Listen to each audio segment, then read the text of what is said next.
প্রিয় নবীজি সাল্লাল্লাহু আলাইহি ওয়াসাল্লামের পবিত্র মিলাদুন নবী সাল্লাল্লাহু আলাইহি ওয়াসাল্লাম উপলক্ষে শুভেচ্ছা বার্তা রাষ্ট্রীয়ভাবে দেওয়া হয়েছে। রাষ্ট্রীয়ভাবে পবিত্র ঈদ মিলাদুন নবী পালিত হয়েছে বাংলাদেশে।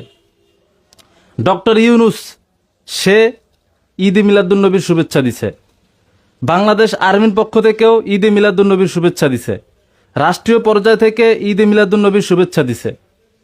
তো ওই যে জাতীয় পর্যায়ে থাকা মৌলবী যে বলল যে এটা বেদাত, কই পাইছেন ঈদ, তো ওই মৌলবী কি ইউনুসরে, ডক্টর ইউনুস সাহেবকে আর সেনাবাহিনীরে এবং রাষ্ট্রীয় পর্যায়ের যারা সবাই রেখে এরকম বলতেছে, হ্যাঁ আপনারা ঈদ পাইছেন কই, ঈদ লাগছেন কেন, এটা বেদাত?